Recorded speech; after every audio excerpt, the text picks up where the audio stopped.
Hi dear friends. അപ്പോൾ ഇന്ന് നമ്മൾ ചെയ്യുന്ന സോപ്പ് നമ്മുടെ ശംഖുപുഷ്പത്തിൻ്റെ സോപ്പാണ് കേട്ടോ. ഞാൻ ബേസ് ഒരുക്കിയപ്പോൾ ഒരു ശകല ശംഖുപുഷ്പത്തിൻ്റെ നീര് ആഡ് ചെയ്ത് കൊടുത്തായിരുന്നു. അതെന്നു വെച്ചാൽ ബേസ് പെട്ടെന്നൊന്ന് ഒരുക്കി കിട്ടാൻ വേണ്ടിയിട്ട് ഞാൻ ചെയ്ത് കൊടുത്താണ് അങ്ങനെ. അപ്പം അതാണ് ഈ ബേസിൻ്റെ കളർ ഇങ്ങനെ ഇരിക്കുന്നത് കേട്ടോ. അപ്പം നിങ്ങൾ വിഷമിക്കൊന്നും വേണ്ട, വേറൊന്നുമല്ല, നമ്മൾ കളറൊന്ന് സെറ്റായി കിട്ടാൻ വേണ്ടിയിട്ട് മാത്രം ഒഴിച്ചു കൊടുത്താണ് കേട്ടോ. അപ്പം നമ്മൾ ഈ കറക്റ്റ് ഏകദേശം കളർ കിട്ടുന്ന രീതി മാത്രമേ ഈ ശംഖുപുഷ്പത്തിൻ്റെ നീര് ആഡ് ചെയ്യുന്നുള്ളൂ, ജ്യൂസ് ആഡ് ചെയ്യുന്നുള്ളൂ.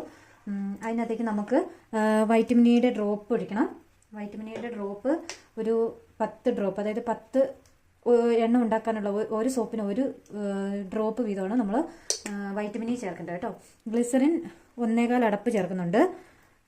കോസ്മെറ്റിക് ഗ്ലിസറിനാണ്, സ്വീറ്റ് ഗ്ലിസറിനാണ് കേട്ടോ. അപ്പോൾ 1.25 നമ്മൾ അടുത്ത് ഗ്ലിസറിനും ചേർക്കുന്നുണ്ട്. അപ്പോൾ നമ്മൾ ഗ്ലിസറിൻ ചേർത്തു, വൈറ്റമിൻ ഇ ചേർത്തു. പിന്നെ കറ്റാർവാഴ ഞാനിത് ബേസ് സെറ്റാക്കിയോട്ട് ഇരുന്നപ്പോൾ തന്നെ കറ്റാർവാഴയുടെ ജ്യൂസ് ഒരു 20 ml ജ്യൂസ് കറക്റ്റ് ആഡ് ചെയ്തിട്ടുണ്ട്. ഇത് നിങ്ങൾക്ക് ജ്യൂസ് അല്ലാതെ നിങ്ങൾക്ക് കറ്റാർവാഴയുടെ മറ്റേ നമ്മുടെ ജെല്ലാണേലും യൂസ് ചെയ്യാം കേട്ടോ. പക്ഷെ ഞാൻ ജ്യൂസാണ് യൂസ് ചെയ്തത് കേട്ടോ. അപ്പം ഇതിന് ഞാൻ ചേർക്കുന്ന സ്മെല്ല് ഡാർക്ക് റെഡ് റോസ് എന്ന് പറഞ്ഞൊരു സ്മെല്ലാണ് കേട്ടോ. അതൊരു 20-25 ml ഞാൻ ആഡ് ചെയ്ത് കൊടുക്കുന്നുണ്ട്. നമ്മുടെ സ്മെല്ലുകൾ ശരിക്കും 20 ml ഉണ്ടെങ്കിൽ അത്യാവശ്യം നല്ല സ്മെല്ലുണ്ട് കേട്ടോ. എന്നാലും ഞാൻ ഒരല്പം കൂടുതൽ ആഡ് ചെയ്ത് വെക്കുന്നുണ്ട്. എന്നാ വെച്ചാൽ നമ്മുടെ സോപ്പുകൾ കൂടുതലും പോകുന്ന ഈ സ്മെല്ലിൻ്റെ പുറത്താണ്. എത്ര നല്ല സോപ്പാന്ന് പറഞ്ഞാലും ആൾക്കാർക്ക് സ്മെല്ലും കളറും ഒക്കെ മെയിനാണ് കേട്ടോ. അപ്പം നമ്മളാണെങ്കിലും ഒരു കടയിൽ ചെന്നൊരു സാധനം എടുക്കുമ്പോൾ നമ്മൾ കളർ കണ്ടിട്ടും അല്ലെങ്കിൽ അതിൻ്റെ സ്മെല്ല് നോക്കിയിട്ടൊക്കെയല്ലേ നമ്മളും എടുക്കുന്നത് എന്ന് പറഞ്ഞ പോലെ തന്നെ എല്ലാവരുടെയും അവസ്ഥ. അപ്പം നമ്മൾ സോപ്പ് സെറ്റാക്കിയിട്ടുണ്ട്.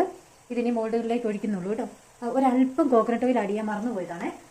ഒരല്പം കോക്കനട്ട് ഓയിൽ, 1 സ്പൂണൊക്കെ മതി. 1 കിലോയ്ക്ക് 1 സ്പൂൺ കോക്കനട്ട് ഓയിൽ തന്നെ മതി. ഒത്തിരി ചേർക്കരുത്. ഒത്തിരി ചേർത്താൽ സോപ്പ് കയ്യിൽ നിന്ന് ഇങ്ങനെ തെന്നി പോവേ.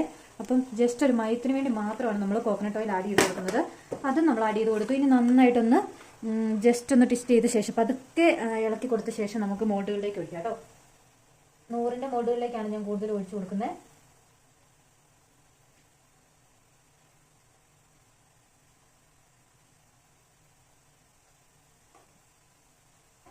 സൈഡിലുള്ളതിൽ ഒഴിക്കാൻ ഒരു ശകലം പാടാണ് കേട്ടോ. ഇത്ര കിറ്റിക്ക് ചേർത്ത് വെക്കണ്ടായിരുന്നു എന്ന് തോന്നുന്നു. ഈ ഡാർക്ക് റെഡ് റോസിന്റെ സ്മെല്ല് ഭയങ്കര ഒരു അടിപൊളി സ്മെല്ലാണ് കേട്ടോ. അങ്ങനെ കുറച്ച് സ്പെഷ്യൽ സ്മെല്ലുകളുണ്ട് എനിക്ക്. ഞാൻ സാധാരണയായിട്ട് യൂസ് ചെയ്യുന്ന സ്മെല്ലുകളാണ് ഇതൊക്കെ. ഞാൻ നിങ്ങൾക്ക് പറഞ്ഞു തരുന്ന സ്മെല്ലുകളൊക്കെ.